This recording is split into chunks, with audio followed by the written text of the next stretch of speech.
Right, good afternoon, नमस्ते, hello everyone. कल हमने 83 मंत्र तक पढ़ा था। 18वां अध्याय हमारा चल रहा है। और 83 मंत्र में उन्होंने कहा था, just as a magician's tricks delude the audience alone and not himself, so also the veiling of Maya affects the creatures and not the creator. When the individuals are held in the meshes of Maya, they see diversity and also discuss Maya. तो जैसे जादूगर जैसे खुद नहीं फंसता, भले अपने audience को वो फंसाता है या ऑडियंस को वो भास कराता है, पर वो खुद जो है वो काफी क्लियर रहता है। उसे पता होता है कि ये कोई ट्रिक चल रही है या ये हम भ्रम निर्माण कर रहे हैं। ये उनको पता होता है, तो खुद खुद उस भ्रम में नहीं आता। उसी तरह जो परब्रह्म है, परमात्मा है, ये या त्रिपुरा देवी कह लो इसे, ये भ्रम में नहीं आती। जब हमको माया, हम माया में अटक जाते हैं, पर जो रचयिता है या त्रिपुरा देवी है या जिसको हम प्रकृति कहेंगे, ये बिल्कुल भी अपने आप में स्थिर, अपने आप में जो है वैसी ही रहती है। Hence, the identity of the space with the self is not apparent to the learned because they are incapable of investigating the self with a steady mind. For the mind is diverted by its inherent disposition to go outward. तो जब हम तुलना करते हैं space के साथ, कि भाई हमने एक फर्क तो हमने देखा कि ये जो चिदात्मा है या आत्मा है या चित्त कहो, इसकी तुलना आकाश के साथ की जाती है। लेकिन एक फर्क हमने ऑलरेडी, उन्होंने मंत्र नंबर 72 79 के बीच में बताया कि आकाश तत्व जड़ है, जबकि चित्त जो है ये सजग है, इसमें कॉन्शियसनेस है, अवेयरनेस है। लेकिन आकाश तत्व ये जड़ में आता है, इसमें कॉन्शियसनेस, अवेयरनेस नहीं होता। यहाँ 88 मंत्र में वो कहते हैं कि ये बात भले भले सीखे हुए लोगों को या पंडितों को भी ध्यान में नहीं आती। क्यों? क्योंकि इस बात को वो स्थिर मन से समझ नहीं सकते, या इस बात का स्थिर मन से इंक्वायरी या इन्वेस्टिगेशन नहीं कर सकते हैं, क्योंकि मन हर पल बाहर ही जुड़ा हुआ होता है। जो अंतर्मुख होना चाहिए उसके बदले वो बाहर ही रहता है। Second-hand knowledge of the self gathered from books or gurus can never emancipate a man until its truth is rightly investigated and applied to himself. तो जब तक खुद अनुभव नहीं लेते और खुद खुद से ही आत्म साक्षात्कार नहीं होते, कितनी भी किताबें पढ़ ले, वेदों में माहिर हो जाए हम, लेकिन हमें आत्म साक्षात्कार नहीं होगा। Realisation, direct realisation alone will do that. Direct बस हमें खुद को ही, खुद के आत्मा को देखना होगा। Therefore, follow my advice and realize yourself, turning the mind inward. तो यहाँ पर दत्तात्रेय परशुराम से कहते हैं, अंतर्मुख हो जाओ, मन को अंदर ले लो, और मेरी ये सूचना आप सुनो, और मन को अंतर्मुख करके अपने आत्मा का साक्षात्कार खुद करो। आगे 95 में वो कहते हैं, because the aggregate of all phenomena is of pure intelligence, the supreme, then there is nothing beyond her orbit. There cannot possibly be anything to divide her into sectors or so. And so she is unbroken and continuous like a mirror reflecting images. तो ये जो चित्त है या चिदात्मा है, इसे त्रिपुरा देवी भी कहा गया है। ये जो कॉन्शियसनेस है, ये सुप्रीम है, ये सर्वव्यापी है, ये कण कण में समाया हुआ है, इसलिए इसके टुकड़े नहीं हो सकते। वो एक कंटिन्यूस फ्लो है, हर जगह पर है ही है। ओके, तो ये फिर से वो दोहराते हैं। पेज नंबर 332 पे एक नोट दिया है, space which is without limitation and is whole resembles the self excepting that it is not endowed with consciousness. अब हम आकाश तत्व जो कहेंगे, आकाश तत्व अनंत है, आकाश को कोई सीमा नहीं है, और आकाश पूर्ण है। ये तत्व ऐसा है कि जो पूर्ण तत्व है, और इसलिए क्योंकि ये अनंत है, और क्योंकि ये संपूर्ण है इसलिए आत्मा के साथ इसकी तुलना की गई है। फर्क ये है कि आकाश तत्व में सजगता नहीं है, अवेयरनेस, कॉन्शियसनेस नहीं है। But for the wise ones, having subtle perception, since nothing exists apart from pure consciousness, the so-called inner space is not different from the self, that is consciousness. लेकिन जो समझ चुका है, जो इस बात को समझ चुका है, वो आकाश तत्व के साथ जुड़ने में उसे कोई कठिनाई नहीं होती, क्योंकि आकाश तत्व के साथ जुड़ना यानी खुद के साथ जुड़ना। तो ये बड़ी आसानी से वो कर लेते हैं, क्योंकि उनको सूक्ष्म एहसास होता है, सटल परसेप्शन होता है, और इसलिए वो ये कर पाते हैं। आगे 106 में, आई थिंक ये कल यहाँ तक मैंने किया था शायद। ओके, कोई बात नहीं। 106 में वो कहते हैं, diversity is visible only in space and this space is in the self, which in turn projects it at the moment when differentiation starts, although it is not then clear। देखो आगे दत्तात्रेय कहते हैं रामा से कि ये जो विविधता है ना, आकाश तत्व अगर नहीं होता तो चीजें कहाँ उद्भव में आती। Where would things have been manifested if there was no vessel to hold the whole manifestation. तो ये जो विविधता है ये संभव है इसलिए कि सिर्फ आकाश तत्व है। हाँ, अगर मेरे पास जैसे वो मसाले का डिब्बा है, राइट, जिसमें अलग अलग मसाले हम रखते हैं, अगर मेरे पास वो डिब्बा ही नहीं होता तो मैं ये पीले रंग की हल्दी या लाल रंग का मिर्च या सफेद रंग का नमक या जो भी है, ये कहाँ रखती मैं, राइट। तो कंटेनर हर चीज के लिए चाहिए। तो आकाश तत्व नहीं होता तो वायु कहाँ घूमता। हाँ, चीज वस्तु हो तो दूर की बात है, बाकी के जो चार महाभूत है ये कहाँ पे खुद को व्यक्त करते, या ये कहाँ रहते।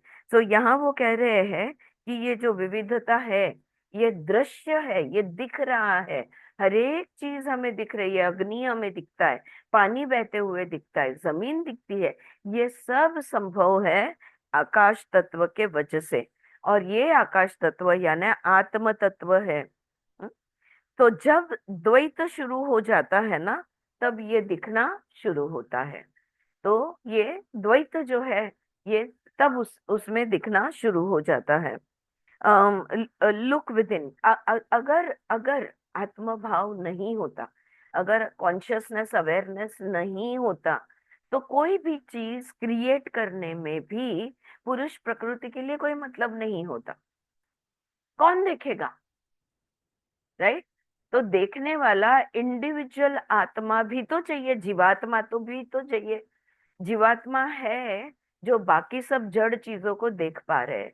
तो ये जो सारी विविधताएं हैं, ये विविधताएं उस आत्म तत्व के वजह से संभव है। और सारी विविधता दृश्य तब होती है जब वो आकाश तत्व में अपनी अपनी जगह लेती है। Is this clear what I just said? Yeah, yeah. Everything takes their place in the space element, but it is visible only because there is consciousness. Without the consciousness, the visibility of all the Dvaita world would never be, no, never be there, right? Now, so Rama, look within. What you perceive as space within is the expanse wherein all creatures exist. तो ये जो बाहर आकाश तत्व है, यही आकाश तत्व तुम्हारे अंदर भी तो है। तो वो परशुराम से कहते हैं, राम तुम्हारे अंदर ये आकाश तत्व है, इसके अनंत रूप को जानो।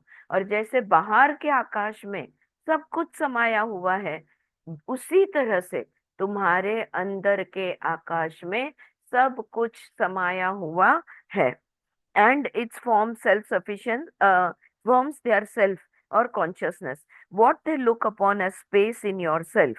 Thus, the self is one, is in one, is space in another, and vice versa. आत्मा अनंत में है यानी आकाश तत्व में है, आकाश तत्व आत्मा से भरा हुआ है, राइट। तो ये एक दूसरे में ये है। So the same thing cannot differ in its nature, therefore there is no difference between space. जय पिंडिते ब्रह्मांडी, ये सूत्र यहाँ अप्लाई होता है। जो बाहर है वही शरीर के अंदर है, जो शरीर के अंदर है वही बाहर है। आकाश तत्व बाहर है, अंदर भी आकाश तत्व है। सब कुछ बाहर के आकाश तत्व में समाया है, सब कुछ हमारे अंदर के आकाश तत्व में समाया हुआ है। Therefore, there is no difference between space and self, which is full, perfect bliss consciousness. तो स्व के बीच में, आत्म के बीच में और आकाश के बीच में कोई फर्क नहीं है, दोनों भी सत चित है। हम्म? अब आनंद का भाव, कॉन्शियसनेस आत्मा में जरूर आएगा, राइट, क्योंकि वो जड़ नहीं है, वो कॉन्शियस है, इसलिए भाव महसूस कर सकता है। आकाश जड़ है, तो वहां पे कोई भाव नहीं होते, वो बस है। Alright. Now, however, space implies sections. Each section of intelligence is called mind. अब देखो, जब हम आकाश तत्व कहते हैं ये अनंत है, लेकिन जो अनंत है उसको विभाजित किया जा सकता है, क्योंकि वो स्थल है, जगह है, अनंत है, स्पेस है, आकाश है, उसको विभाजित किया जाता है। ईच सेक्शन ऑफ इंटेलिजेंस, तो अम, ये जो चित्त बुद्धि है, हाँ, ये जो हमारी कॉन्शियसनेस इंटेलिजेंस है या कॉन्शियस इंटेलिजेंस है, ये कॉन्शियस इंटेलिजेंस का एक हिस्से को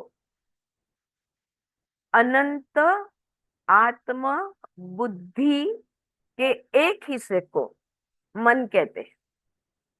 ऑलराइट। सब कुछ कॉन्शियसनेस है, एवरीथिंग इज आत्म बुद्धि, लेकिन इसके एक हिस्से को मन कहते हैं। Can it be different from the self? तो क्या ये मन उस आत्म बुद्धि से जो बना है, ये क्या खुद से अलग हो सकता है, आत्मा से अलग हो सकता है? It is still consciousness. मन है, सीमित कार्य है, सब कुछ है, उसके अनेक भाग है, बुद्धि है, चित्त है, अहंकार है, ऐसे उसके अनेक हिस्से हैं, पर फिर भी है तो चेतना ही। तो मन भी चेतना ही है।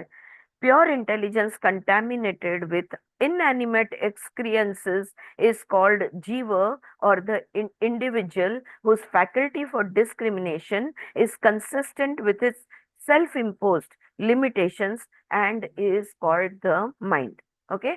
अब बड़े बड़े शब्द बहुत ज्यादा आ गए, तो अब कंफ्यूज नहीं होना है, हम इसको बड़ी आसानी से समझेंगे। देखिए, प्योर इंटेलिजेंस यानी शुद्ध चित्त, ये जो शुद्ध चित्त है, इसमें जब आवरण आता है, इस पर जब, जिसको उन्होंने मंत्र में अवृत प्रधान, अवृत प्रधान ये शब्द उन्होंने मंत्र में यूज किया है, यानी आवरण, यानी कवरिंग ऑफ इग्नोरेंस। यानी चित्त हमारा शुद्ध ही शुरुआत होती है इसकी, लेकिन जब इसके ऊपर अविद्या का आवरण होता आ जाता है, तब इंडिविजुअलिटी तैयार हो जाती है इसकी, और इसलिए फिर इसे जीवात्मा कहा जाता है। ऑलराइट, इट्स कॉल्ड जीवात्मा because now it has a covering of अविद्या। राइट। नाउ, अब उसकी जो बुद्धि है, ये बुद्धि is consistent with its self impose limitations. ये बुद्धि जो है वो खुद को ही सीमित कर देती है। देखो, ये बाहर की जो दुनिया है, ये जड़ दुनिया है जिसमें वस्तु, व्यक्ति, विषय बसते हैं, इसको समझने के लिए हमें शुद्ध बुद्धि की जरूरत नहीं है। सीमित बुद्धि से भी आराम से ये दुनिया को हम समझ सकते हैं। तो ये हमारी जो अनंत बुद्धि है, ये जो चित्त बुद्धि है, ये खुद को सीमित कर देती है, लिमिटेड कर देती है। इस लिमिटेशन जिसके माध्यम से वो ऑपरेट होती है, चैतन्य जो है, चेतना जो है, ये खुद को सीमित कर देती है, ताकि वो इस 3 डायमेंशनल वर्ल्ड में वो ऑपरेट कर सके, इस सीमित दुनिया में, सीमित अवस्था में वो ऑपरेट कर सके। उस सीमित बुद्धि को कहते हैं मन। तो mind is intelligence, mind is consciousness, but it is the limited consciousness with which we will understand this world. ये आई बात आलं लक्षात? जान्हवी का कन्फ्युज आहे? आलं येतंय लक्षात काय म्हणताय ते? हो हो. हा, इथे एक लाईन वाचू का मी? Watch watch. मन नावाचा कुठलाही पदार्थच नाही, तर मग त्याला आवृत्त करणारी बंद म्हणून कुठली वस्तूच कशी असेल? हा, बरोबर आहे. तो पण जेव्हा आपली जी सजगता आहे किंवा आपली जी चित्तशक्ती आहे किंवा आपलं चैतन्य जे आहे, ह्याला जेव्हा सीमित करून ते जेव्हा सीमित होऊन जातं ना, त्या सीमित बुद्धीला किंवा चित्तला किंवा सीमित चैतन्याला मन असं म्हणतात. पण ती आहे काय? तसं आपलं प्रत्येक आस्पेक्ट, आपण who are we? We are consciousness awareness. पहिल्या लेक्चर मध्येच आपण हे डिस्कस केलं. Who are we? We are consciousness awareness, right? आपण सच्चित आहोत. सो सेल्फ इम्पोज्ड आहे, हे स्वतःहून करून घेतलेलं आहे. And it is called as mind, मन. सेल्फ इम्पोज यानी जो सीमित करता है वो. Thus, in the transition from the absolute to the individual, space is the first veil cast off. तो जब भी परमात्मा से आत्मा में व्हाट डू यू से बदलाव जब आता है, या ट्रांजिशन जो होता है, आत्म परिवर्तन जो होता है आत्मा परमात्मा से आत्मा का, सबसे पहली चीज जो उभरती है वो है स्पेस, यानी आकाश. The clear concentrated self becomes pure. या जब निकालना है तब भी, जब हम एक एक आवरण निकालते हैं तभी आकाश तत्व को हटाना जरूरी बन जाता है. The clear concentrated self becomes pure tenuous susceptible space in which hard, dense, crowded or slender things are conceived. Okay. They manifest as the 5 elements of which the body is composed. So जब ये परिवर्तन होता है तो जो शुद्ध था, जो चैतन्य से भरा हुआ था, जो सूक्ष्म था, ये जड़ बन जाता है. ये हार्ड एंड डेंस, जिसको हम कहते हैं जड़, एक ही शब्द उसको यूज किया जाता है, और उसको वो हर तरह से सीमित है. तो ये परिवर्तन होता है. और यहाँ पे आकाश तत्व में फिर हमारा शरीर भी यहाँ पर तैयार हो जाता है. तो ये 5 4 तत्व आकाश के अंदर अग्नि, सॉरी वायु, वायु के अंदर अग्नि, अग्नि के अंदर जल, जल के अंदर, मतलब उसमें से उभरता है. एक में से दूसरा, दूसरे में से तीसरा, तीसरे में से चौथा, चौथे में से पृथ्वी तत्व, पृथ्वी तत्व पे फिर वनस्पति कह लो, प्राणी मात्रा कह लो, पक्षी कह लो, ये सब होते हैं, और मनुष्य भी आते हैं. अब ये 5 तत्वों में पहले ये 5 तत्व, अगर सृष्टि की रचना हम देखें, ये 5 तत्व तैयार हुए, उसके अलग अलग कॉम्बिनेशन से अलग अलग अलग वस्तुएं, व्यक्ति, ये जीवात्म सब तैयार हुए. तो अल्टीमेटली हमारा हर एक शरीर जो है ये किससे बना है? इन 5 तत्वों से बना है, पंच महाभूत से बना है. The individual then encases himself in the body like a silkworm in its cocoon. तो सबसे, अगर मैं सोचूं कि मेरा ये शरीर, आरती का ये शरीर कैसे बना, तो जब इसकी रचना होती है ना, तो पहले पंच महाभूत की निर्मिति हुई. फिर पंच महाभूत में प्लस माइनस इसमें परिवर्तन आए. ये परिवर्तन किसके वजह से आए? 3 गुणों के वजह से आए, सत्व रजत तम. और धीरे धीरे एक पेशी, एक पेशी के 2, 2 के 4, 4 के 8, इस तरह से धीरे धीरे मेरा शरीर तैयार हुआ. तो ये 5 तत्वों ने ही ये शरीर तैयार किया है. सो लाइक और मेरी जो आत्मा थी, वो उसने अब शरीर के रूप, जो सूक्ष्म अति सूक्ष्म थी, वो अब जड़ शरीर बन गया है. इस परिवर्तन में वो आत्मा जो है, जैसे एक सिल्कवर्म जो ककून के अंदर, मैं मुझे हिंदी में क्या बोलूं पता नहीं चल रहा है, तो वो जो ककून के अंदर वो सिल्कवर्म होता है, वैसे हमारे शरीर के अंदर हमारी आत्मा समा जाती है, या उसके अंदर रह जाती है।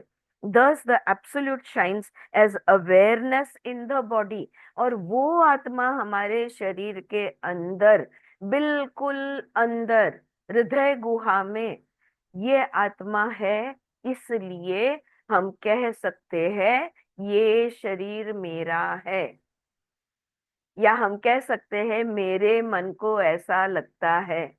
ये जो मैं है, ये संबोधन हम किसे करते हैं? उस शरीर के अंदर के आत्मा को। वो आत्मा है जो मैं है, बाकी सब मेरा शरीर, मेरा मन, मेरी भावनाएं, मेरे विचार, मेरी बुद्धि वगैरह वगैरह वगैरह सब इधर आएगा। So thus the absolute shines as awareness in the body. अगर वो चेतना नहीं है तो शरीर जीवित नहीं रह पाएगा, अंधकार यानी अंधेरा हो जाएगा, दिया बुझ जाएगा, हम कह सकते हैं। देखो वो घट होता है ना, हम नवरात्रि के समय पे वो मटकियां लेते हैं जिसको होल्स होते हैं, और उसके अंदर दिया रखा हुआ होता है। तो एक ट्रांसलेशन, एक मंत्र में यहाँ पे उन्होंने उसकी उपमा दी है कि वो दिए के अंदर से कैसे प्रकाश बाहर निकलता है, वैसे हमारे शरीर के अंदर जो आत्मा है, इसके सहारे, उसके प्रकाश के सहारे, उसकी चैतन्य के सहारे हम कार्यरत होते हैं। यानी हमारे कर्मेंद्रिय, ज्ञानेंद्रिय, मन, बुद्धि, सब कुछ फंक्शन कर सकता है only because of that light.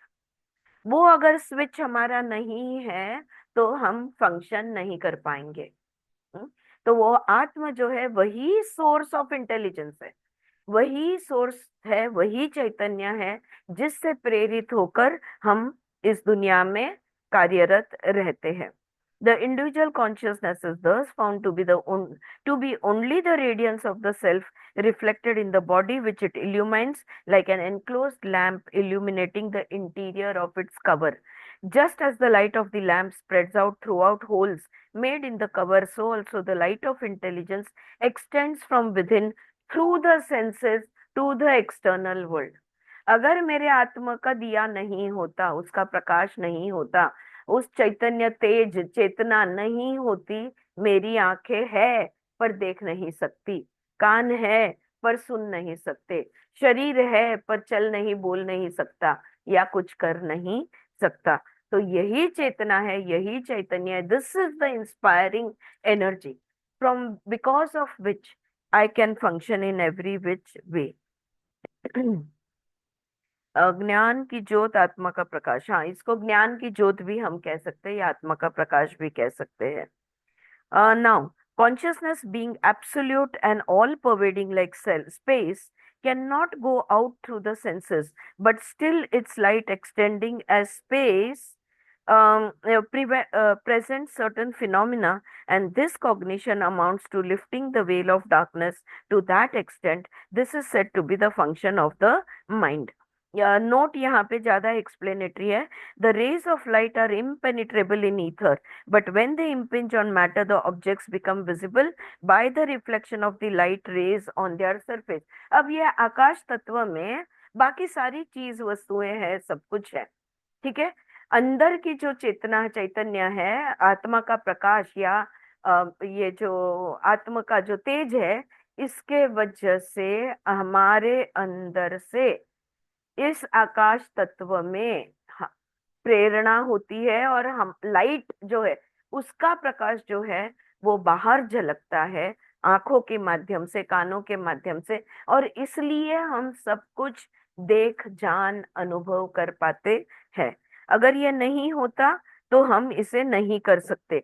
The rays of light are impenetrable in ether. अब ये आत्मा का जो बाहर की दुनिया को प्रज्वलित करने को सूरज का तेज आता है, और वो चीजें दिखती है। आंखें हैं सूरज के प्रकाश के नीचे चीज वस्तु है, फिर भी हम देख नहीं पाएंगे अगर अंदर से हमारी आंखें आत्मा के प्रकाश को कनेक्टेड नहीं होगी तो।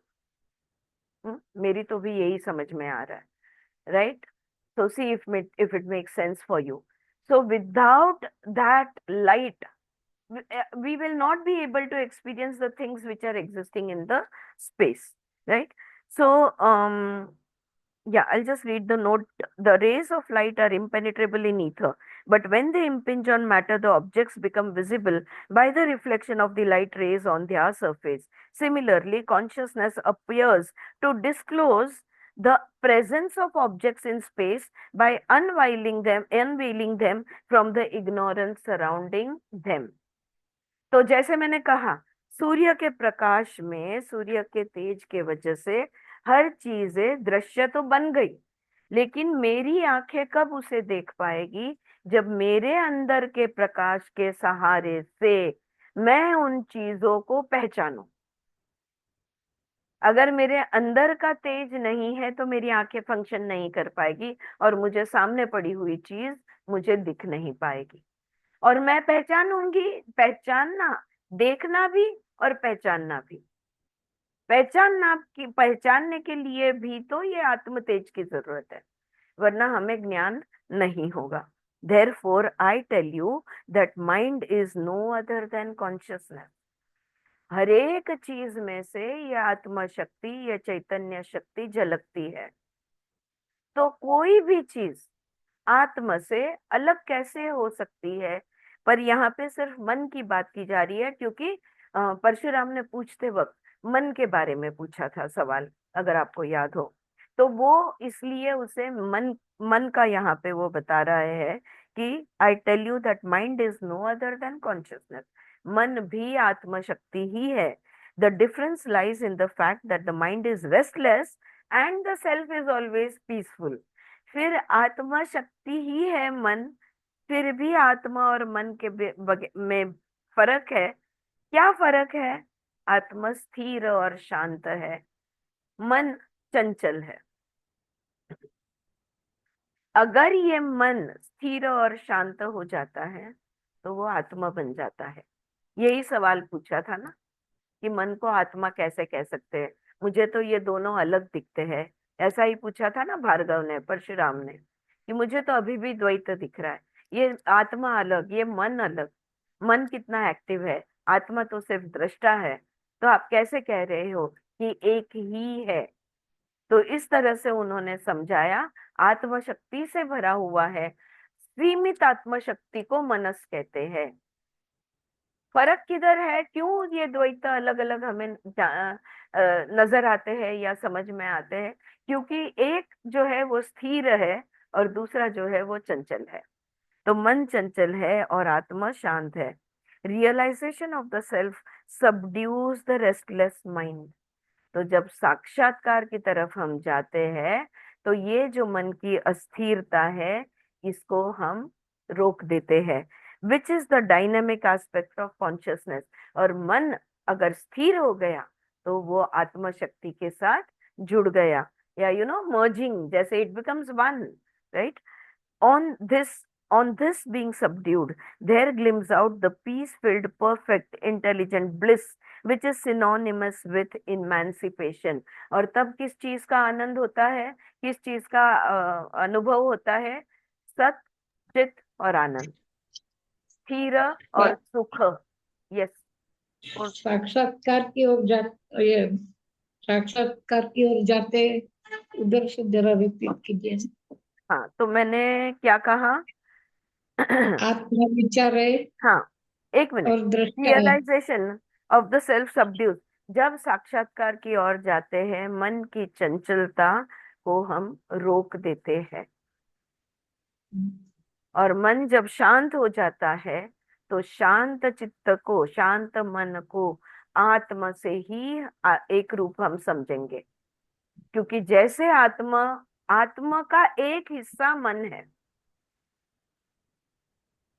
ऑलराइट, कैसे समझाओ? अभी समझो एक केक है, राइट? वो एक केक का पीस अगर हम बाजू में निकालते हैं, हाँ, और फिर वो इधर उधर बिखरेगा, लेकिन समझो उसको, वो जो बिखर गया है एक टुकड़ा, उसको इकट्ठा करके केक के साथ वापस जोड़ दे तो क्या होगा?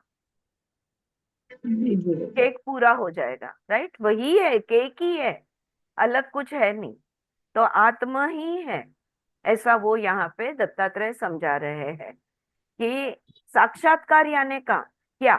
मन को स्थिर करना और मन को आत्मा के साथ एक रूप होते हुए देखना। It will become one, right? Alright now तो आगे वो कहते हैं, on this being subdued there gleams out a peace filled perfect intelligent bliss which is synonymous with moksha, emancipation. अब जब मन शांत और स्थिर हो गया तो वो आत्मा के साथ एक रूप हो गया, और एक रूप होते ही क्या एहसास होता है हमें, या क्या अनुभव भी नहीं एग्जैक्टली कह सकते, लेकिन हमारी अवस्था कौन सी बन जाती है? निरुद्ध, जो सच्चित आनंद से भरी हुई है, इटर्नल ब्लिस, जो जनक राजा को एहसास हुआ था, राइट? कि परम आनंद का एहसास होता है। परम आनंद यानी ही मोक्ष, ऐसा यहाँ पे उन्होंने कहा है, which is synonymous with emancipation. ये परम आनंद की अवस्था ही मोक्ष की अवस्था है। बी एश्योर्ड ऑफ दिस, ये निश्चित है, ऐसा ही है।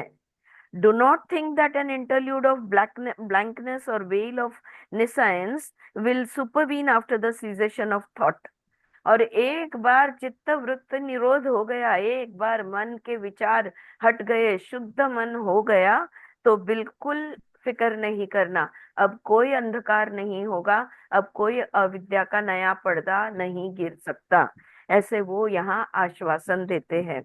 For there is no such factor as a blankness or veil of nescience. It is simply a fragment of the imagination. अभी एक बहुत अलग बात हो रही है, ओके? थोड़ा सा ध्यान से सुनिएगा। अभी हमने क्या कहा कि एक बार चित्त शुद्ध हो गया, ओके, आत्म स्वरूप हो गया, तो अब इसके ऊपर कोई अंधकार नहीं छाएगा। यानी क्या? अब इसके ऊपर अविद्या अज्ञान का कोई पर्दा नहीं गिरेगा। अब क्यों नहीं गिरेगा?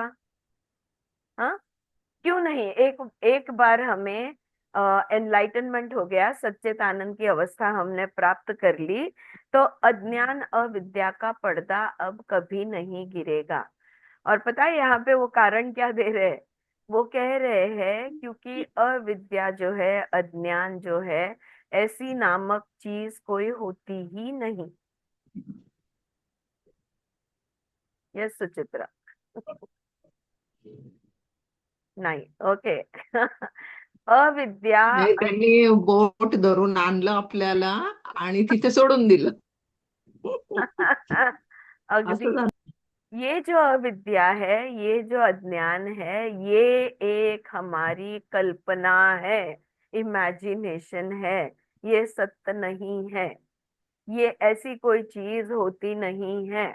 ऐसा यहाँ पे बोलकर वो मंत्र यहाँ पे रुक जाता है, जैसे जानवी जी ने करेक्ट है ना कहा। मैम। हाँ, माइंड को भी उन्होंने वही बोला ना। Yes, yes. सेम। माइंड ही नहीं है तो फिर अविद्या भी है कहाँ ही से नहीं है। आएगा? क्योंकि अब मन में वृत्तियां ही नहीं है, तो विद्या क्या और अविद्या क्या?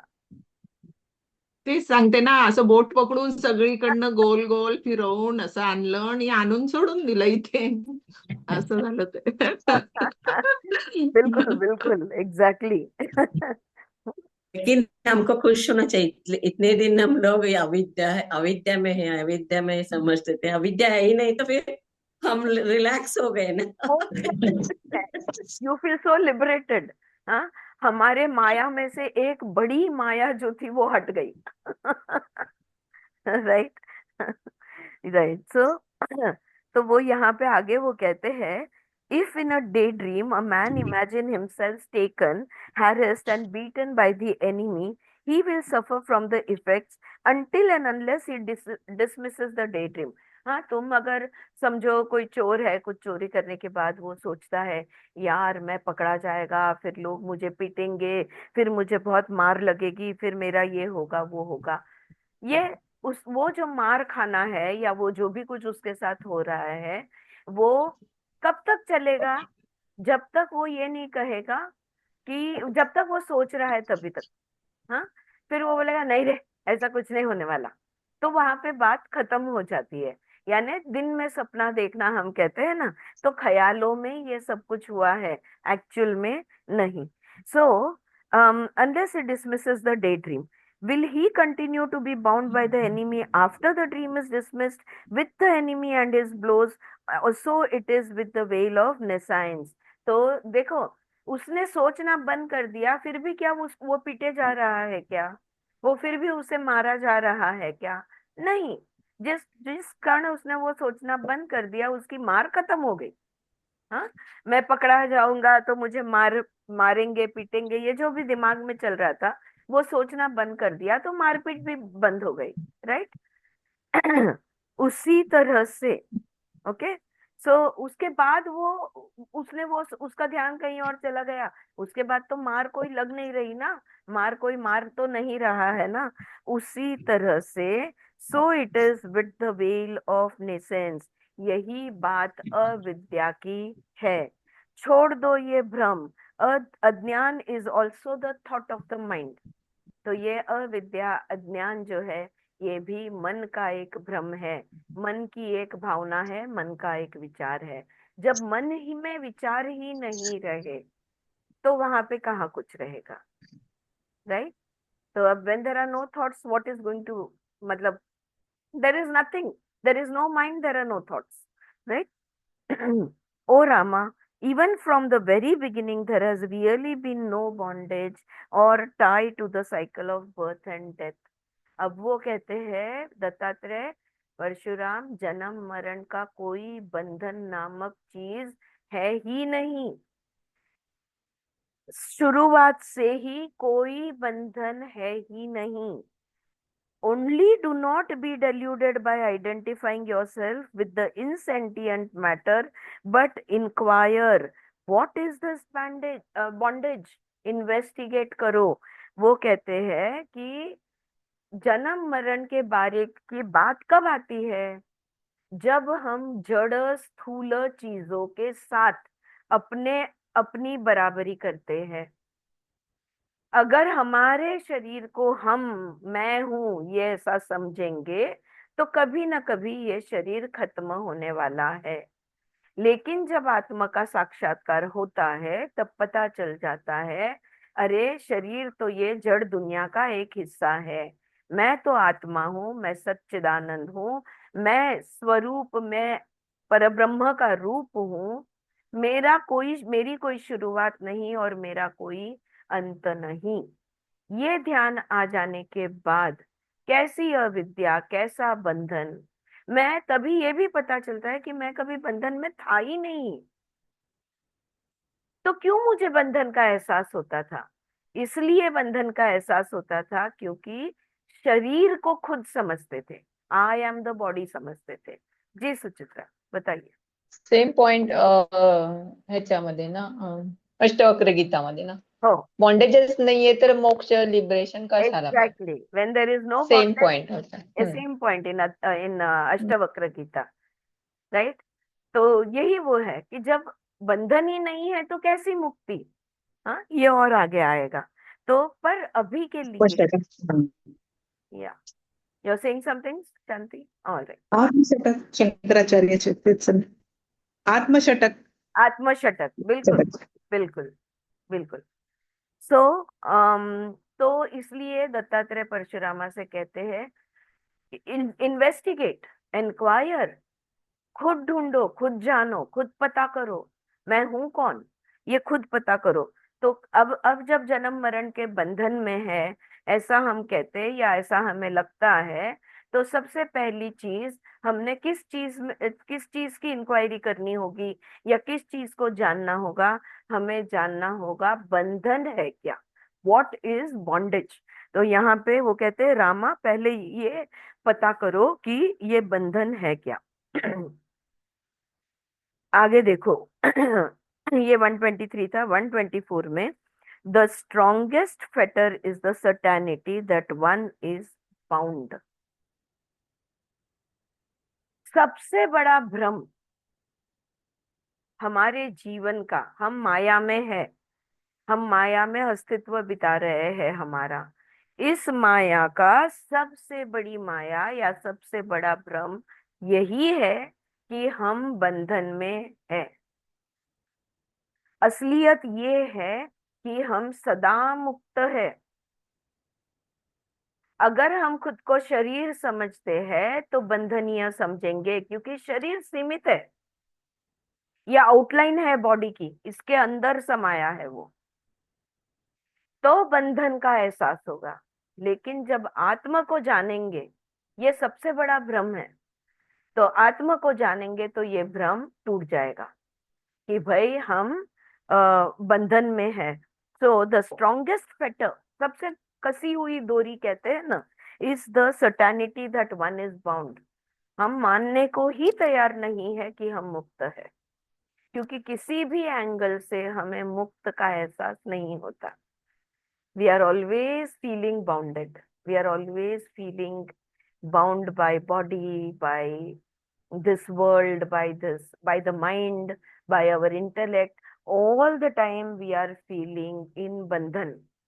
अब बंधन ही बंधन जब एहसास हो रहा है तो खुद को मुक्त कैसे समझेंगे? इसलिए बंधन को जानना जरूरी है। It is as false as the fearful hallucination of a frightened child. देखो बच्चा डर के उठता है और कहता है यहाँ पे भूत था, मैंने भूत देखा, अभी यहाँ पे घोस्ट देखा। वो जितना वो भूत अस्तित्व में नहीं है, वो जितना झूठा है, उतना ही झूठा हमारा ये भ्रम है कि हम बंधन में है।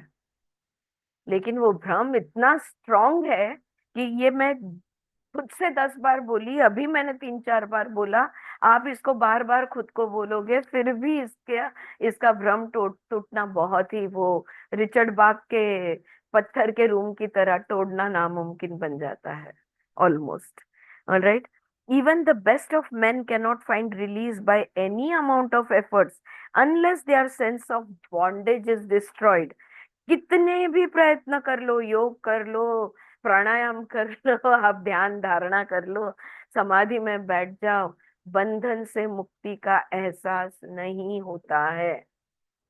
एक ही तरह है, बंधन को ही तोड़ दे।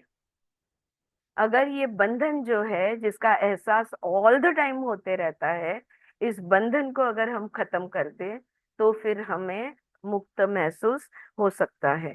सो 126 में वो फिर से पूछते हैं, व्हाट इज दिस बॉन्डेज? ये बंधन है क्या? How can the pure uncontaminated absolute self be shackled by what look like images in the mirror of the self? ये जो अनंत है, निर्गुण निराकार है, ये आईने में अलग अलग रूप रंग आकार ले लेता है और खुद को बंधन में हूं ऐसा ये समझने लगता है। तो ऐसा ये कौन सा बंधन है? To imagine that the self is shackled by mental projections is to imagine that the fire reflected in a mirror can burn it। तो ये तो आत्मा है जो निर्गुण है, वो सगुण की माया तैयार कर रहा है। हाँ, और हमारी आत्मा के नजर से हम वो निर्गुण को सगुण के रूप में देख रहे हैं। अब ये देखते हुए अगर हम यानी मिरर यानी आईना जो है, ये अगर शुद्ध होता है तो उसको आत्मा ही दिखेगा, फिर माया नहीं दिखेगी, फिर वो सगुण नहीं दिखेगा। अब अविद्या का पर्दा है, इसलिए निर्गुण सगुण भासमान होता है। इट इज अ भ्रम, it is a Maya. Alright, तो ऐसा समझना, अगर ऐसा नहीं हम समझ सकते, यानी खुद को जो सगुण है वही अगर जब हमें दिखता है, ये तो इसके जैसा हुआ कि एक एक दिया है, आईने के अंदर दिया का रिफ्लेक्शन है, और हम डर रहे हैं कि वो आईने को जला देगा। कौन? रिफ्लेक्शन। अब रिफ्लेक्शन आईने को कैसे जला सकता है? सगुण आत्म को बंधन में कैसे डाल सकता है? क्योंकि सत्य क्या है? सत्य क्या है? सत्य तो है परमात्मा, परब्रह्म, उसका ही हम अंश है, आत्मा है, ब्रह्म है। लेकिन भासमान जो होता है उसको सत्य समझते हैं, और जो है वो नहीं दिख रहा, और जो है वो नहीं दिख रहा, इसलिए बंधनीय महसूस होता है। There is absolutely no bondage beyond the foolish certainty that you are bound and the difference of entity created by the mind। तो ये मन है जो सगुण अनेक, एक में से अनेक रूप, एक ही है, रिफ्लेक्शन भी वही है, लेकिन मन है जिसके वजह से हम अलग अलग अलग अलग अनेक रूप देखते हैं, हमें सब चीजें अलग अलग नजर आती है। Until these two blemishes are washed away by the holy waters of investigation into the self, neither I, nor Brahma, the creator, nor Vishnu, nor Shiva, nor even Sri Tripura Devi, the goddess of wisdom, can help the person to become mukta, emancipated। जब तक खुद ये भ्रम नहीं तोड़ोगे, तभी तक कोई देवी देवता हमारी मदद नहीं कर सकते मुक्त होने में। इस भ्रम को, बंधन का भ्रम को तोड़ना होगा, तो ही मुक्त का एहसास हम कर पाएंगे। Therefore Rama surmount these two hurdles. तो ये जो दो रोड ब्लॉक्स है तुम्हारे, ये जो दो प्रॉब्लम्स है जो तुम्हारे मार्ग में, उसे खत्म करो, या उससे उसके पार जाओ, एंड रिमेन इटर्नली हैप्पी। तब जाके तुम्हें परम आनंद का एहसास होगा। कौन से दो रोड ब्लॉक्स? मैं एक बार फिर से रिपीट करती हूँ। पहला, the belief in the reality of the bondage, ये विश्वास कि मैं बंधन में हूँ, ये विश्वास को पहला हमको इसको पहले इस काय म्हणतात अडथळ्याला, इस हर्डल को, इस प्रॉब्लम को पहले हमें पार करना होगा। और दूसरा, firm conviction as to the existence of the mind. और दूसरा कि मन अलग से उसका अस्तित्व है, और ये मन के वजह से सारे प्रॉब्लम्स है, और मन का अलग से अस्तित्व है। इस बात को, मन आत्मा का ही हिस्सा है, बस उसके विचारों को रोकना है, इतना ही है। तो ये जो दो चीजें हैं, अगर हम बाधा, बाधा, हाँ ये दो बाधाएं हैं, थैंक यू। तो ये बाधा। बराबर, ये दो बाधाओं को हमें पार करना होगा, और तब जाके हम परमानंद का अनुभव ले पाएंगे। The mind will shine as the self if the mind be denuded of those thoughts now crowding it, and then all sense of duality will cease to exist। फिर क्या होगा? मन जब खाली हो जाएगा, विचार रहित हो जाएगा, विचार इसमें से खत्म हो जाएंगे, चित्त वृत्ति निरोध जब हो जाएगा, तो मन आत्मा की तरह ही झलकेगा, चमकेगा, क्योंकि मन आत्मा का ही हिस्सा है, चित्त का ही हिस्सा है। और फिर ये जो द्वैत है ना, ये अलग वो अलग, ये द्वैत का एहसास नष्ट हो जाएगा। Mind is nothing but sectional knowledge as this and that. अभी जो जिस मन को तुम जानते हो, अभी हम जो मन को जानते हैं वो कौन सा वाला मन है? जिसमें बहुत सारे विचार भरे हुए हैं, राइट। तो वो कहते हैं कि एक्चुअली मन जो है ना, ये हिस्सों हिस्सों में ज्ञान देता है, ये है, ये वो है, तो हिस्सों हिस्सों में ज्ञान लेता है, देता है। Eliminate such and then pure knowledge will alone remain, and this is the self. अगर हिस्सों में देखना हमने बंद कर दिया, एक रूप में अगर हमने देखा, तो हमें आत्म रूप दिख जाएगा। As for the well-known example of the hallucination of a snake in a coil of rope, the rope is real and the snake is unreal। अब एक और थोड़ा सा बाय द वे उन्होंने एक छोटे पॉइंट को भी यहाँ पे क्लियर कर दिया। हम विपर्यय की बात करते हैं ना, कि डोरी को सांप समझा, तब डोरी जो है ये सत लगता है और सांप जो है ये हमें असत लगता है, क्योंकि डोरी थी, सांप था ही नहीं। Even after the true state of affairs is known and the hallucination of the snake is dismissed, there is still the reality of the rope. अब देखो, डोरी को हमने सांप समझा, हमारा भ्रम हो गया। अब सांप का जो भ्रम है इसको हमने हटा दिया। अब सांप का भ्रम को हटा दिया, फिर भी डोरी तो फिर भी है ही। हाँ, कुछ नहीं, ऐसा नहीं है, डोरी का अस्तित्व है, which contains the potentiality of the recurrence of the same hallucination in the same person or in others. अब दोबारा हो सकता है, अगर डोरी वहीं पे, सपोज खिड़की के नीचे डोरी पड़ी थी और मुझे वो आधे लाइट में आज शाम के समय मुझे वो एक सांप नजर आई, ओके, फिर मैं डर गई, फिर मैं पास गई, फिर मैंने देखा सच में सांप है, अरे नहीं नहीं ये तो डोरी है, तो सांप का भ्रम टूट गया, पर डोरी अब भी उधर है। कल शाम को नेक्स्ट डे या 2 दिन बाद फिर से वही भ्रम मुझे हो सकता है, या कोई और वहां से गुजर रहा है, उसको वो डोरी सांप लग रह सकती है कि नहीं? हाँ, एवढं ठीक है? आता ऐका, the danger is always there until the rope is recognized to be off and in the self.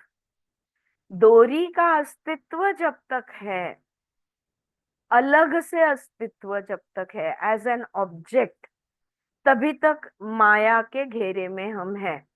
फिर से कोई उसे सांप समझ सकता है या हम उसे दोबारा सांप समझ सकते हैं, लेकिन जब डोरी का एहसास भी मिट जाए, हाँ, तो मन हमें तो यहाँ पे जो डोरी है वो समझ लो हमारा मन है, तो मन हमें विचलित करता है। जब तक मैं मन को मुझसे अलग समझती हूँ तब तक विचलित करने की पोटेंशियलिटी उसके अंदर हमेशा रहेगी। Okay, a very different perspective being given over here. हाँ, अंडरस्टैंड इट वेल। जब तक मैं मन को मुझसे, मैं कौन हूं? मैं सच्चित हूं। अगर मन को मैं मुझसे अलग समझती हूँ तब तक मैं उसे कुछ भी समझ सकती हूँ, मतलब सांप समझ सकती हूँ। अगर डोरी है तो सांप दिखेगा, कभी भी उसके अंदर वो शक्यता है, वो पोटेंशियलिटी है। तो उपाय बहुत आसान है, जानो कि वो मन यानी तुम्हारा ही हिस्सा है, तुम्हारी ही चित्त शक्ति है, तुम्हारा ही चित्त है जो मन के रूप में कार्य कर रहा है। और मन को जब शांत कर कर उसके सारे जो उसके अंदर जो गड़बड़ है, आपण म्हणतो ना विचारांची गर्दी, जब सारे विचार को हटा देकर मन शुद्ध हो जाता है तो आत्म स्वरूप में बैठ जाता है। अब मन है ही नहीं तो विचलित कैसे होगा? अगर वृत्ति है ही नहीं तो वृत्ति के 5 प्रकार कहाँ दिखने वाले हैं? अविद्या, अस्मिता, राग, द्वेष, अभिनिवेश, कहाँ से दिखे, कहाँ से दिखेंगे? हाँ, क्लेशा, डिड आई से द क्लेशा राइट नाउ? या are you getting the point? Right? So the danger is always there until the rope is recognized to be off and in the self. Then objectivity totally ceases and pure knowledge alone remains. ये ज्ञान, वो ज्ञान, वो ज्ञान, ये ज्ञान, सारे ज्ञान को हटा दो, सब खाली कर दिया ना, तो जो बचेगा वो तुम हो। There is thus a complete annihilation of duality. अद्वैत का को पूरी तरह से नष्ट कर सकते हैं। जब हर चीज में मुझे आत्मा ही दिखता है, मेरा चित्त ही दिखता है, तुम भी मैं हूं, मैं भी मैं हूं, हर चीज मैं हूं, हर जगह मैं हूं, मैं सर्वव्यापी हूं, मैं सर्वज्ञ हूं, हाँ, omnipotent, omniscient, all sorts of, I am everything and everywhere. जब ये एहसास हो जाएगा तो अद्वैत रहेगा कहाँ से? राइट, आई मीन द्वैत रहेगा कहाँ से? एक हो गए ना, तो अब दो रहे कहाँ से? The sense of duality persists because there is the conviction of the purposefulness of the objective world. अब क्यों हम द्वैत में रहते हैं, क्यों हम डुअलिटी में रहते हैं? ये डुअलिटी की दुनिया हमारी कायम क्यों है? इसलिए है क्योंकि हमें हर वस्तु व्यक्ति विषय जब दिखता है तब हमें लगता है कि उसमें कोई ना कोई ध्येय है. There is a purpose to it. We are looking for purpose in the outside world, but such purposefulness and even durability is experienced even in dreams. लेकिन देखो, हाँ, आता जान्हवी हे तुझ्या परत बोट धरलं त्यांनी. यहाँ पे देखो, लेकिन ये जो द्वैत है, ये इसका तो अनुभव हम सपने में भी करते हैं. हाँ, इस द्वैत का अनुभव हम सपने में भी करते हैं. The difference between dreams and the wakeful state lies in the fact that in waking state the dream is determined to be false, whereas in the dream state the waking state is not so determined. तो सपने में जो द्वैत का अनुभव होता है उसको हम झूठ मानते हैं, नहीं नहीं यार सपना था. और जागृत अवस्था में जो हमें अनुभव होता है उसको हम बोलते हैं नहीं नहीं सच है.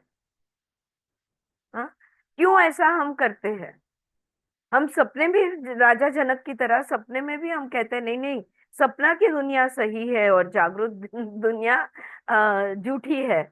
ये हम कह सकते थे, right? So the waking state is universally taken to be real, but this is wrong. तो क्या होता है कि सपना जल्दी खत्म हो जाता है और जागृत अवस्था ज्यादा समय तक चलती है, इसलिए हमें वो सच लगती है और सपना झूठा लगता है. But this is wrong. For do you not experience the same extent of permanency and purposefulness in dreams as in the wakeful state? तो जैसे जागृत अवस्था में तुम कुछ कर रहे हो, कहीं जा रहे हो, कोई पैदा हो रहा है, कोई मर रहा है, कोई कुछ हो रहा है, कहाँ कुछ हो रहा है, क्या ये सारी बातें सपने में नहीं होती? सपने में भी तो सब कुछ होता है. हाँ, जनक राजा के साथ क्या क्या हुआ. हाँ, उन्होंने युद्ध किया, उनके सारे लोग, सेना उनकी मारी गई और फिर वो बुरी तरह से हारे और जान बचाकर निकले और वन में यहाँ वहां भटकते और भूखे हो गए, रो रहे थे, जख्मी थे. तो ये सब सच था, राइट, सपने के अंदर. लेकिन ऐसा हम कह सकते हैं, wakeful consciousness does not intervene in dreams, nor does dream consciousness intervene in the wakeful state, while the two factors, enduring nature and purposefulness, are common in both. अब देखो, स्वप्न अवस्था में जागृत अवस्था नहीं होती और जागृत अवस्था में स्वप्न अवस्था नहीं होती. जागृत और स्वप्न, कॉन्शियस एंड ड्रीम स्टेट, ये दोनों अलग अलग अवस्थाएं हैं, सही है? तो फिर ये दोनों अवस्थाओं में कॉमन पॉइंट कौन से है? कॉमन पॉइंट है ध्येय, अनुभव, पर्पस, ये करना वो करना. तो दोनों में इंद्रिय एक्टिव है, दोनों में हम कुछ ना कुछ कर रहे हैं, तो ये चीज इसमें कॉमन है. Examine your past dreams and past waking experiences in the light of these facts and see for yourself. कोई फर्क नहीं है जागृत और स्वप्न अवस्था में. वहां पे भी ध्येय था, वहां पे भी हम कार्य कर रहे थे, क्रियाएं हो रही थी, कर्म घड़ रहे थे. जागृत में भी वो ध्येय है, कर्म घड़ रहे हैं, क्रियाएं हो रही है. दोनों में कोई फर्क नहीं है. फिर भी हम एक को सत और दूसरे को असत कहते हैं.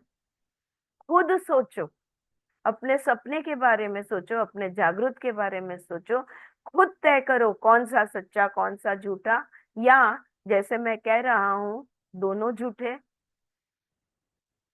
तो एक माया है और दूसरी कम माया है, ऐसा तो नहीं हो सकता. आ रही है बात समझ में? Is this making sense? या राइट.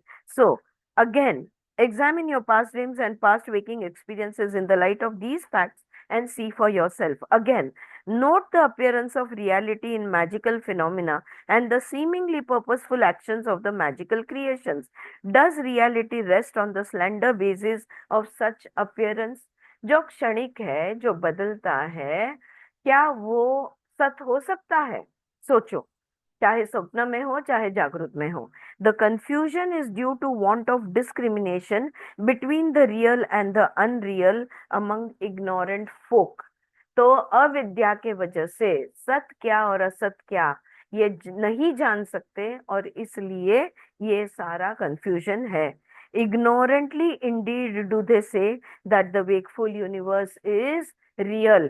तो ये जागृत अवस्था, ये जागृत दुनिया, ये सत्य है, ये सत्य है, ये रियल है, ये उनकी अविद्या है। तो अज्ञान अविद्या के वजह से वो ऐसा कह रहे हैं कि ये जो जागृत दुनिया है ये सत्य है, ये रियल है। Reality must endure for ever and ever. देखो एक बात को ध्यान में रखो, सत्य हम किसे कहेंगे, रियलिटी हम किसे कहेंगे? जो हमेशा हमेशा के लिए था, है और रहेगा, चाहे जागृत हो चाहे स्वप्न हो। ये कभी नहीं अनंत काल तक रह सकते। सत्य सिर्फ वही है, सच सिर्फ वही है जो हमेशा हमेशा के लिए, जो चिरकाल है, सदैव है, उसे ही सत्य कहा जाता है।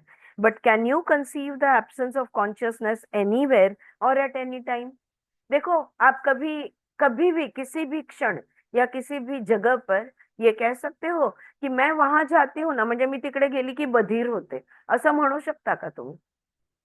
मैं वहां जाती हूँ ना तो मुझे कुछ नहीं पता चलता, मैं बेहोश होती हूँ या मुझे होश नहीं होता, उस समय पे मुझे होश नहीं होता या उस जगह पे मुझे होश नहीं होता। क्या ऐसा कोई स्थल या ऐसा कोई काल होता है जब तुम्हें होश नहीं होता, कॉन्शियसनेस अवेयरनेस नहीं होता? ऐसा कोई है?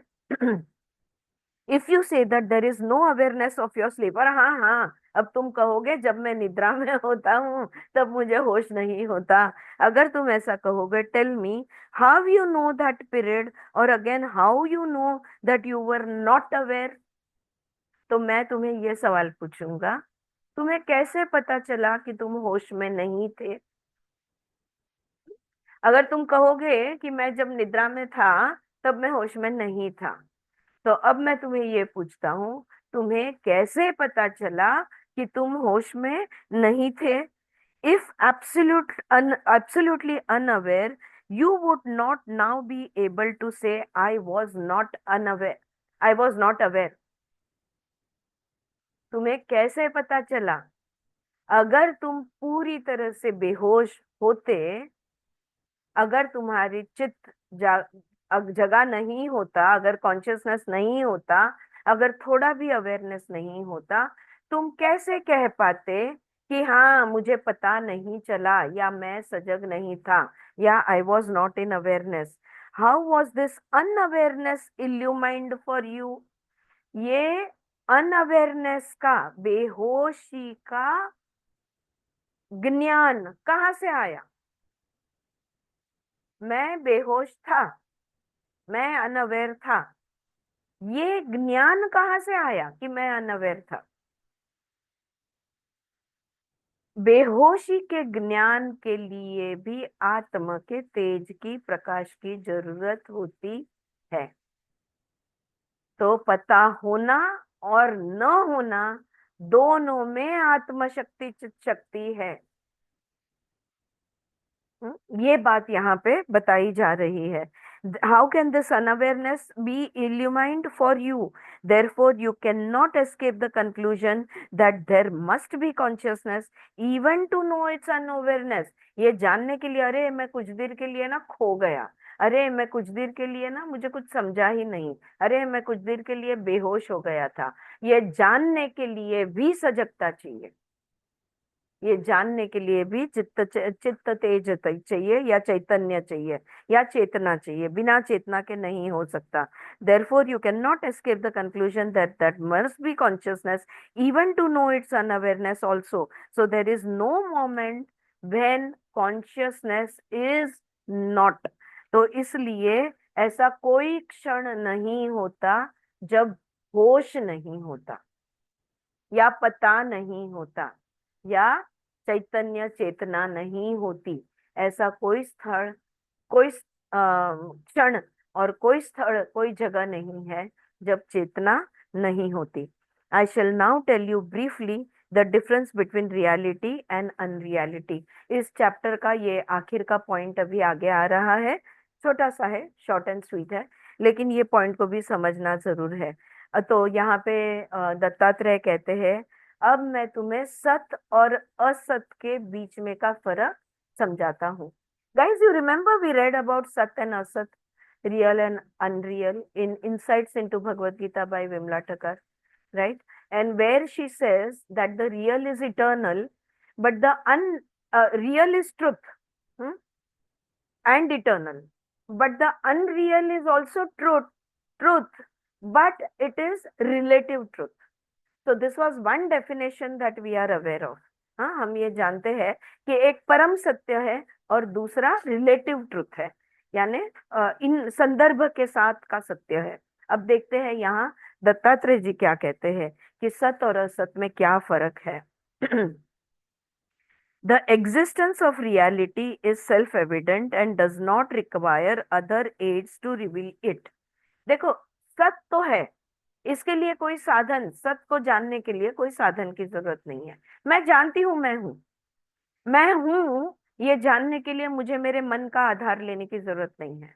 मैं हूं, ये जानने के लिए मुझे मन के विचारों के आधार की जरूरत नहीं है। मैं हूं, ये जानने के लिए मुझे मेरे भावनाओं का आधार की जरूरत नहीं है। मैं हूं, मैं जानती हूं, ये परम सत्य हुआ।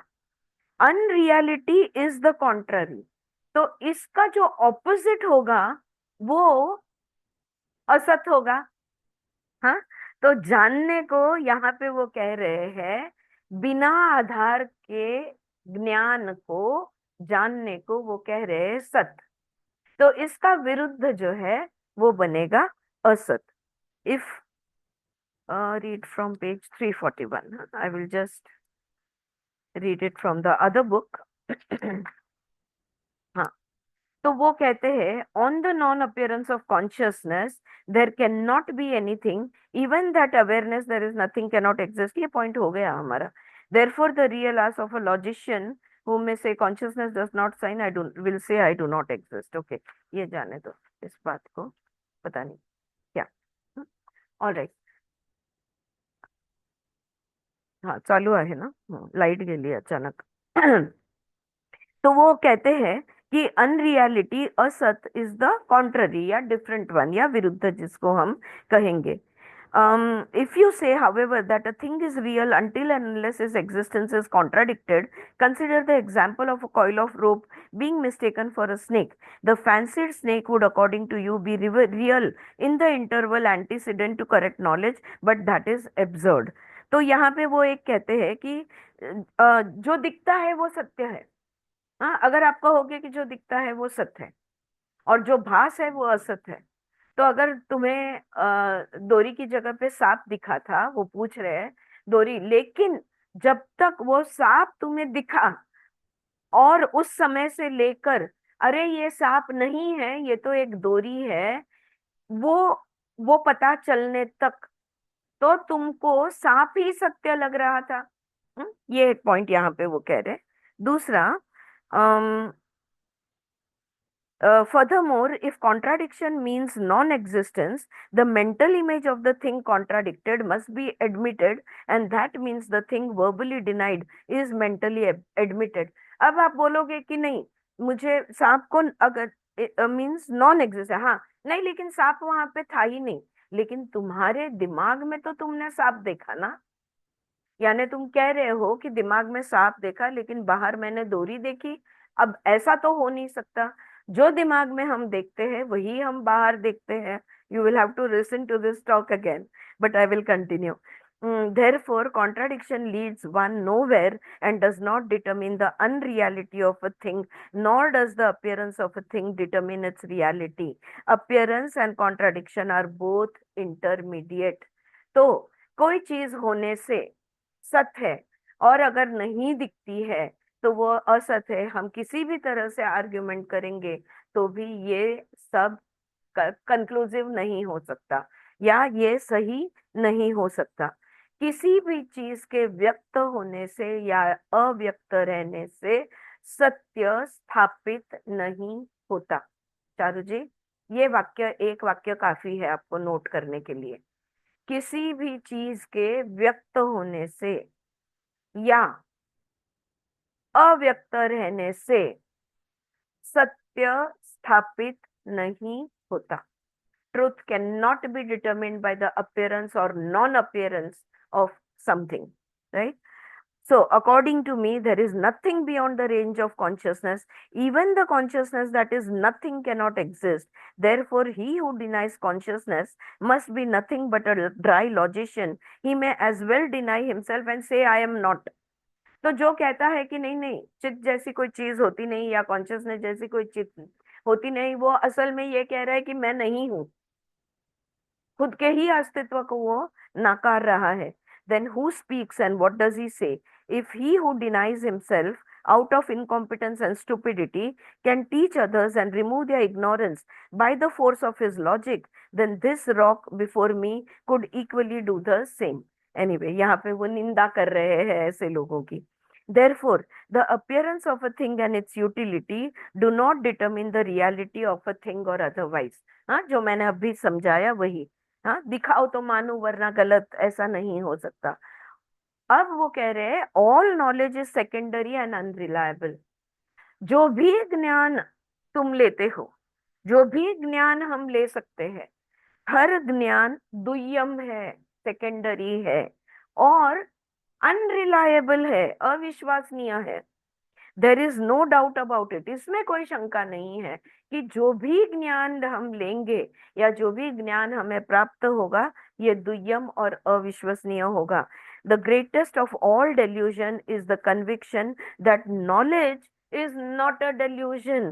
तो भ्रम नहीं है, ये सबसे बड़ा भ्रम है। कि कौन सा सबसे बड़ा भ्रम है? कि ज्ञान भ्रम नहीं है, ये सबसे बड़ा भ्रम है। थोडासा शब्दांचा खेळ इकडे होऊन गेला। नहीं नहीं, ज्ञान तो सच है। नहीं भैया, वो ज्ञान भी भ्रम है। सब विद्या भी इस माया के जाल में ही है। ज्ञान भ्रम नहीं है, ये सबसे बड़ा भ्रम है, वो यहाँ पे कह रहे हैं। The greatest of all delusion is the conviction that knowledge is not a delusion. A hallucination holds the field in the interval antecedent to correct knowledge in the same way as it does when we mistake a shining mother of pearl for a piece of silver. ये तो वो है ना, कुछ चमकता है तो हम उसको मोती या आईना whatever समझ क्या कहते हैं, सिल्वर को सिल्वर समझ लेते हैं। सो ऑल्सो द जो भी चमकता है वो सोना नहीं है, ऐसे हाँ, बोलते जो हैं। चमकता है वो सब सोना नहीं है, बिल्कुल। So also the mistake of the reality of universe persist until primary and basic self knowledge is realise. जब तक हम स्व को नहीं जानते, जब तक हमारे ही आत्मा का हमें ज्ञान नहीं होता, तभी तक ये दुनिया जो है इसको हम सत समझते रहेंगे, चाहे वो जागृत अवस्था की हो, स्वप्न की हो, कोई भी अवस्था की या सुषुप्ति की हो। हाँ, इसे हम सच समझते रहेंगे। The false sense is universal, और ये सिर्फ तुम और मेरे साथ नहीं हो रहा, ये दुनिया भर में हर जीवात्मा के साथ, हर जीवात्मा जो है इस माया के अंदर है, हर एक जन, ये यूनिवर्सल है। Like the blue colour of the sky, क्या आकाश नभ जो है ये नीले रंग का है, लेकिन वो सबको नीला ही दिखता है, वैसी ये बात यहाँ बनती है। And it will end simultaneously with the realization of the pure self.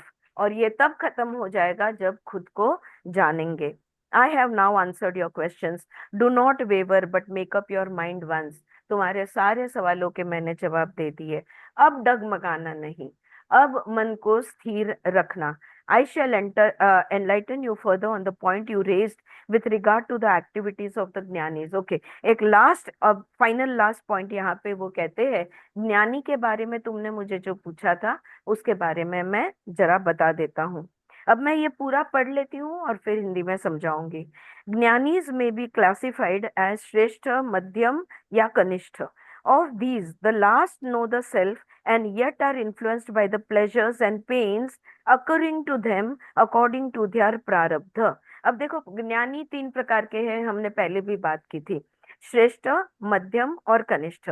अच्छा, जो कनिष्ठ है वो सुख दुख के झूले में झूलते रहते हैं, और उनके प्रारब्ध कर्म के हिसाब से वो सुखी और दुखी होते ही रहते हैं, जो कनिष्ठ है वो।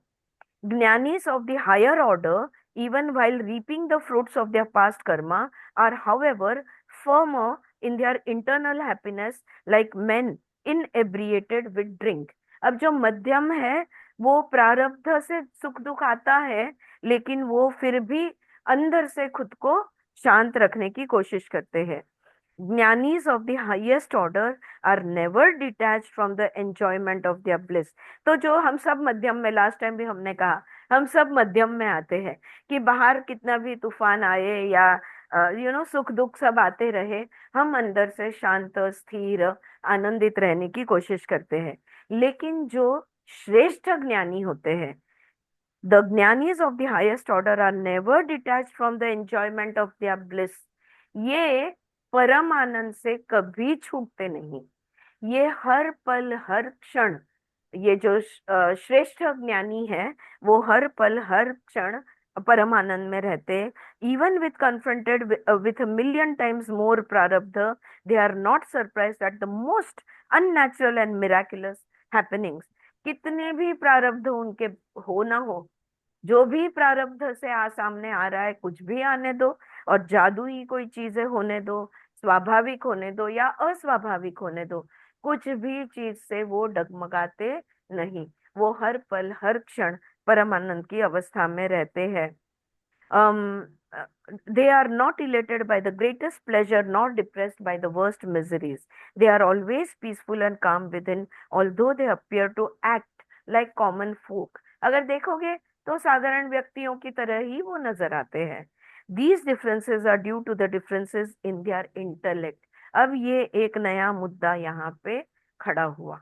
हाँ, और यहाँ से फिर हमारा 19वां चैप्टर हम कंटिन्यू करेंगे। तो उधर यहाँ पे उन्होंने क्या कह दिया, देखो, catch it. Okay, the differences are due to ये जो श्रेष्ठ कनिष्ठ मध्यम जो है अधिकारी या ज्ञानी है, ये इनमें फर्क क्यों है? तो वो कह रहे इनमें फर्क इसलिए क्योंकि उनकी बुद्धिमत्ता में फर्क है। There is difference in their intellects and to the degree of development of gyan, और जिसको हम क्या कहेंगे, मेच्योरिटी कहूंगी मैं। हाँ, मेच्योर, सबके पास बुद्धि है लेकिन सबके पास विजडम नहीं होती, राइट? तो जो मेच्योरिटी में इनके इनके बुद्धि की मेच्योरिटी में फर्क है। हाँ, जैसे वाइन होता है ना, old wine, 100 years old wine, 200 years old wine, उसमें कैसे फर्क आता है, या 10 year old वाइन, वो जो डिफरेंस है वो मेच्योरिटी में इनके अंदर ये डिफरेंस है, उसके हिसाब से इनकी अवस्थाएं बनती है। Their activities depend on their predispositions as determined by their past karma. ये तीनों भी अपने कर्म के हिसाब से, प्रारब्ध कर्म के हिसाब से वो क्रियाएं करेंगे। But all their actions are like those of a drunken man. लेकिन जो परम ज्ञानी है ना, वो तो हर पल हमें नशे में ही नजर आता है। ऐसा लगता है ये हर पल नशे में है, क्योंकि वो परम आनंद की ही अवस्था में होता है, सुख आए दुख आए कुछ भी हो जाए। Thus ends the 18th chapter in Tripura Rahasya and also our time. Right? तो यहाँ पे खुश 18वां चैप्टर खत्म हुआ। या ज्ञानपाक शब्द वापरलाय त्यांनी काय शब्द त्याच्यामध्ये. वापरलाय? ज्ञानपाक, ज्ञान, मॅच्युरिटी ऑफ मॅच्युरिटी, पाक. पाक म्हणजे आपला पाक तयार होतो ना लाडूला, तसं ते पक्व पाक पक्व, पक्व, असा. परिपक्व किती आहे, बरोबर है। तो ये जाते जाते उन्होंने एंड में ये एक बात बोल दी कि भाई ये अब इस परिपक्वता को हम अगले चैप्टर में थोड़ा डिटेल में देखेंगे। So the next chapter is, I had just started preparing it, but मुझे ऐसे लग रहा है कि अगला चैप्टर जो है वो बुद्धि की परिपक्वता, विच एक्चुअली हम सब जो योगा टीचर्स है हम सब इसे बहुत अच्छी तरह समझ पाएंगे, because we have studied it in the Yoga Sutra, where Patanjali speaks about the discriminatory power of the mind.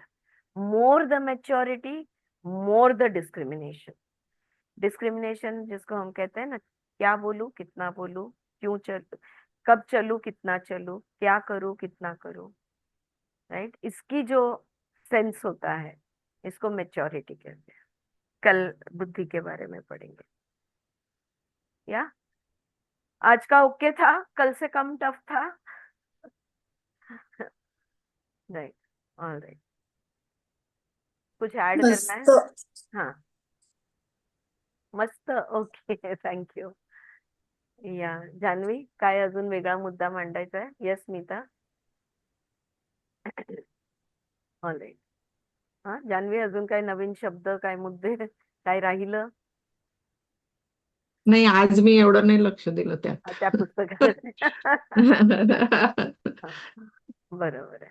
नहीं, ठीक है, ठीक है। I think we have covered it, because मंत्र के हिसाब से करते हैं तो छूटने का चांस बहुत कम है कुछ। ऑल राइट, यस, लिखते करते हैं ना तो इजी पड़ता है ना, जी जी जी जी। या फिर इसलिए वापस रिपीट पढ़ देते हैं तो वापस रिपीट फिर होता है, पक्का हो जाता है। क्या हो राइट, जाता है। हाँ, सच बात है, सही है। यस, आपके लिए मैं 2-2 3-3 बार रिपीट करती हूँ कि कुछ लिखने का। You are my most speed कम स्टूडियस, रहती है ना। Most sincere student of this class. Yes, मैं वर्ड टू वर्ड लिखते जाती हूँ मैं, जी जी, तो स्पीड अभी इतनी कम हो गई, अभी हाँ, क्या मालूम। कोई बात नहीं, गुड इनफ, राइट। ठीक है, चलो रुकते हैं यहाँ पे। Thank you so much, and I will see you in thank you tomorrow. Aarti. Thank you, welcome.